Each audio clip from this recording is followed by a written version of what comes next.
पलवल जिले के उपमंडल हथीन में पहुंचे केंद्रीय राज्य मंत्री कृष्णपाल गुर्जर और हरियाणा सरकार में शिक्षा मंत्री महिपाल ढांडा ने दिल्ली चुनावों को लेकर आम आदमी पार्टी पर जमकर तंज कसे। केंद्रीय राज्य मंत्री कृष्णपाल गुर्जर ने कहा कि दिल्ली की जनता ने मोदी की गारंटी को लेकर भाजपा को आशीर्वाद दिया है। पलवल जिले के उपमंडल हथीन में पहुंचे केंद्रीय राज्य मंत्री कृष्णपाल गुर्जर और हरियाणा सरकार में शिक्षा मंत्री महिपाल ढांडा ने दिल्ली चुनाव को लेकर आम आदमी पार्टी पर जमकर तंज कसे। केंद्रीय राज्य मंत्री कृष्णपाल गुर्जर ने कहा कि दिल्ली की जनता ने मोदी जी की गारंटी को लेकर भाजपा को आशीर्वाद दिया है और मोदी जी के राज में देश की जनता को जो लूटेगा, चाहे कितना ही बड़ा आदमी हो, उससे पाई पाई का हिसाब लिया जाएगा। वहीं हरियाणा सरकार में शिक्षा मंत्री ढांडा ने कहा कि यमुना में जहर मिलाने का बयान केजरीवाल का नहीं बल्कि अंतर्राष्ट्रीय साजिश है। इस दौरान दोनों ने कांग्रेस को भी नहीं बख्शा। पलवल के गांव कोंडल में पूर्व सरपंच संदीप सिंह तेवतिया के पिता राजवीर सिंह तेवतिया की पुण्यतिथि में शामिल होने पहुंचे मंत्री कृष्णपाल गुर्जर और मंत्री महिपाल ढांडा ने श्रद्धांजलि सुमन अर्पित किए। इस दौरान केंद्रीय राज्य मंत्री कृष्णपाल गुर्जर ने कहा कि देश में जहां जहां बीजेपी की सरकार है वहां विकास है और जहां अन्य दलों की सरकार है वहां लूट, अराजकता और भ्रष्टाचार है। उन्होंने कहा कि जल्द ही प्रदेश में निकाय चुनाव है और निश्चित ही भाजपा इन चुनावों में पूर्ण बहुमत हासिल करेगी। वहीं मंत्री महिपाल ढांडा ने कहा कि यमुना के जल में जहर मिलाने पर केजरीवाल ने हरियाणा को बदनाम करने का काम किया, जिसका खामियाजा उन्हें भुगतना पड़ा। उन्होंने कहा कि मैं दावे के साथ कह सकता हूं कि जो केजरीवाल ने ये बयान दिया था कि हरियाणा यमुना के जल में जहर मिलाते हैं, वह पहले तो कोई अंतर्राष्ट्रीय दबाव था। अगर ऐसा नहीं भी है तो ये साबित करता है कि इसकी कितनी घटिया सोच है। ऐसा किया है, इसलिए भारतीय जनता पार्टी को दिल्ली के लोगों का आशीर्वाद मिला। ये मोदी जी ने कहा है कि जिन्होंने लूटा है उनसे वापस लिया जाएगा।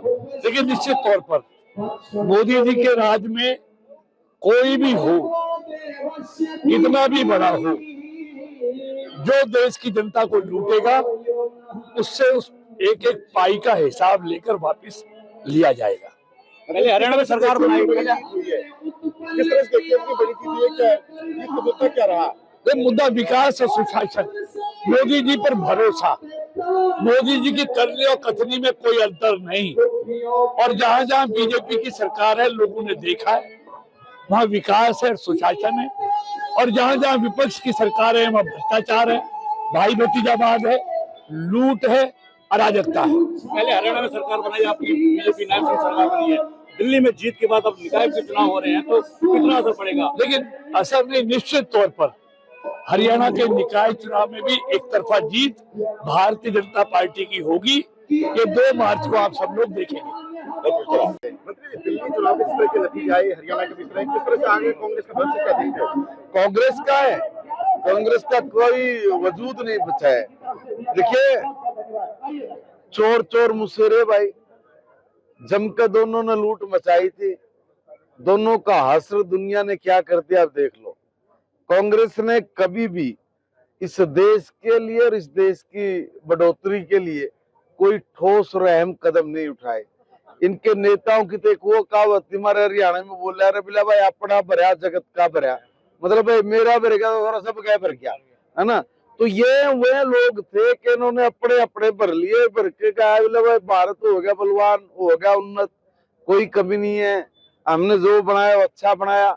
जो भी पॉलिसीज बनती थी उन पॉलिसीज में इन लोगों की हिस्सेदारी होती थी। यही काम दिल्ली में आम आदमी के चोरों ने पकड़ लिया। सिर्फ भाषण कला के दम पे लच्छेदार शब्द बोल के लोगों ने उस बात को पकड़ लिया।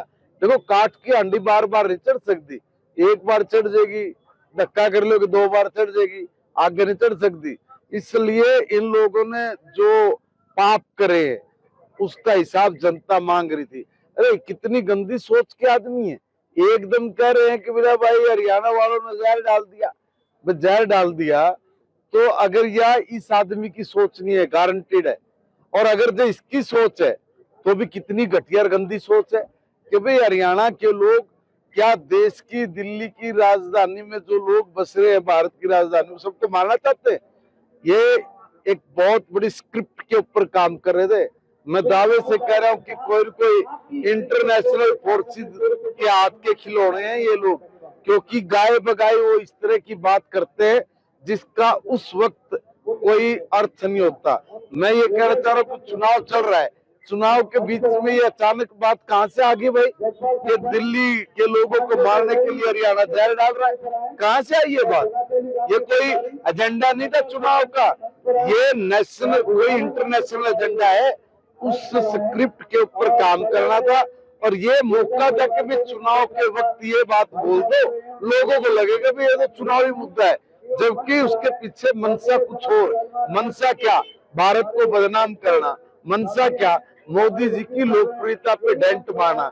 ये लोग कभी कहीं अवसर नहीं छोड़ते, जहां भी भारत की साख की बात आती है, एक भी शब्द भारत की साख बढ़े इसके लिए उन्होंने आज तक बोला नहीं है। चाहे केजरीवाल हो चाहे राहुल गांधी हो, ये तो बिल्कुल दुनिया में जाके और प्रेस करते और प्रेस करके भारत को कितना गिरा सकते हैं, कितनी नीचता की हद तक अपने आप को ले जाके गिरा सकते हैं, ये लोग तो इस पे काम करते हैं। और इसलिए मौका देके इन्होंने ये बात बोली, और ये बात बोल के पड़ गई उनके उल्टी।